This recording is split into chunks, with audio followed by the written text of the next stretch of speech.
তোমাকে প্রথমবার ছাড় দেওয়া হয়েছে, দ্বিতীয়বার এরকম চোর চোর কথা বললে মালদায় এসে পাগল চলবে তোমাদের উপরে।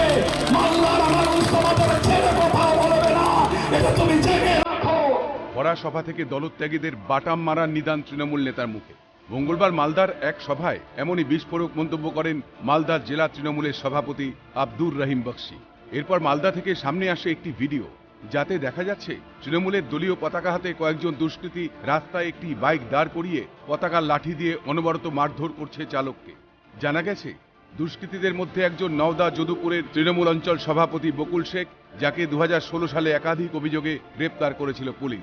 জেল থেকে ছাড়া পাওয়ার পর ফের আইন বিরোধী কাজে যুক্ত হতে দেখা যায় তাকে।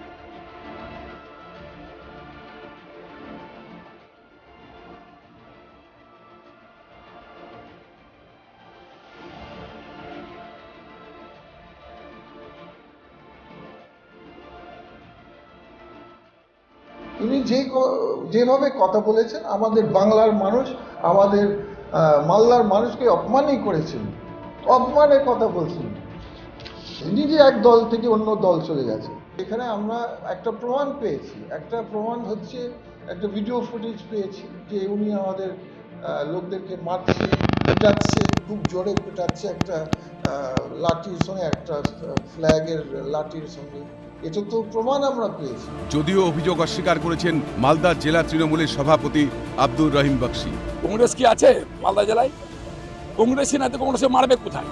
আব্দুর রহিম বক্সীর বিস্ফোরক মন্তব্য ও এই ভাইরাল ভিডিওর প্রতিবাদ করেছে কংগ্রেস। সরকারের নিজস্ব রুলিং গভর্নমেন্ট, রুলিং পার্টি শুধু রুলিং গভর্নমেন্টের সদস্য একটা রিপ্রেজেন্টেটিভ এই কথা কি করে বলতে পারে যে আমি পায়ে ভেঙে দেবো, আমি ভয় দেখাবো, আমি সমাজকে বহিষ্কার করতে হবে লোকদেরকে? এই কথা তো আনকনস্টিটিউশনাল। আমাদের সংবিধানের বাইরে এগুলো কথা, আমাদের গণতন্ত্রের বাইরে কথা। বর্তমানে তৃণমূল ভীত, কটাক্ষ বিজেপি। আসলে তৃণমূল ভয় পেয়ে গেছে যে আগামী পঞ্চায়েত ভোটে মানুষ তৃণমূলের পক্ষ নয়, এটা পরিষ্কার হয়ে গেছে।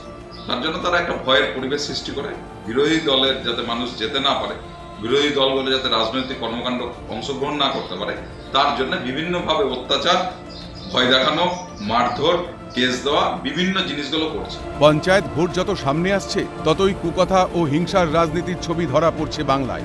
এ কেমন রাজনীতি, যেখানে পথ চলতে ভয় পেতে হচ্ছে রাজ্যবাসীকে? মালদা থেকে সমক লাহিড়ী রিপোর্ট, ক্যালকাটা নিউজ।